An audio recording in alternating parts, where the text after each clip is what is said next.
Hello, I'm Mahalit, and with me are Jed and Ziva, and we're a group of QT BIPOC undergraduate seniors in the Human-Centered Design and Engineering program.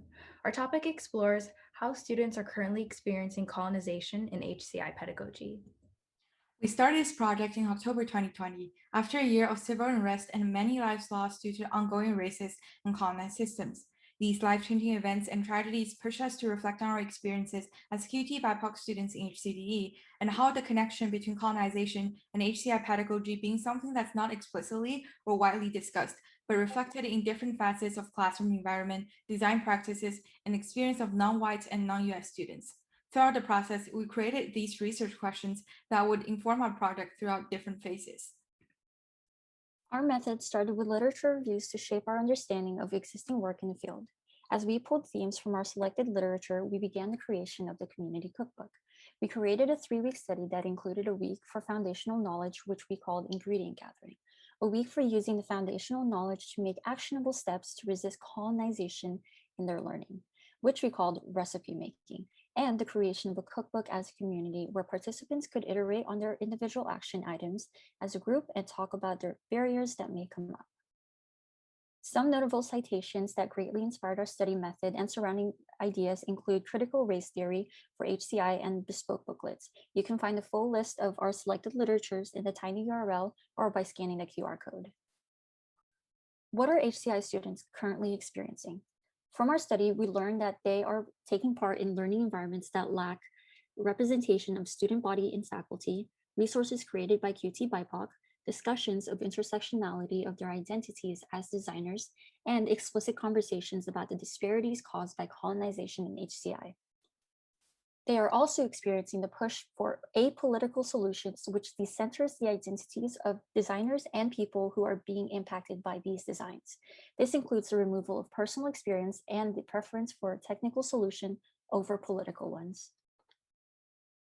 And finally, we found that their HCI learning space is Eurocentric or centered around whiteness and implements methods that encourage a design saver mindset and the colonization of minoritized groups. To answer the second research question, which is how might we resist those practices as HCI learners, we found two main themes that came up in participant responses. The first one was disrupting current HCI pedagogical practices in the classroom, and this looks like speaking out in class, avoiding universal practices and acknowledging that design is culture dependent, and co-designing with people who will be most impacted by those designs.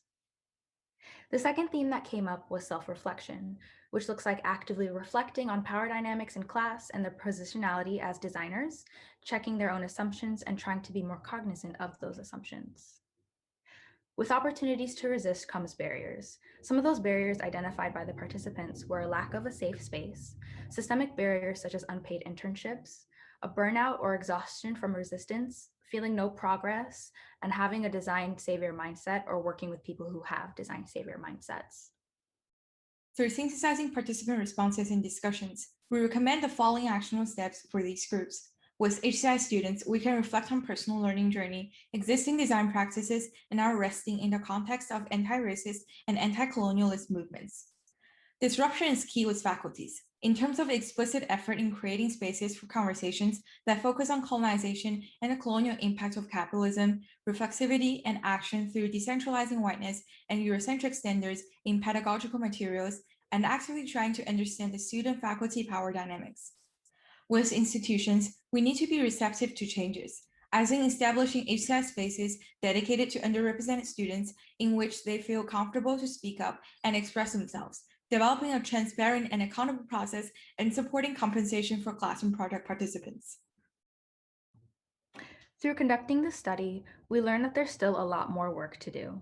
So after the study, we plan to make more iterations on the cookbook and create an open source version that's accessible to the general HCI learning community. As QT BIPOC students who have experienced learning within this community, we wanted to create more opportunities for students to learn about, reflect on, and resist against colonization in HCI. We want to give a special thanks to Dr. Kristen Ndu for advising us throughout the study, and thank you to Dr. Amanda Menking for taking the time to support us preparing for this study.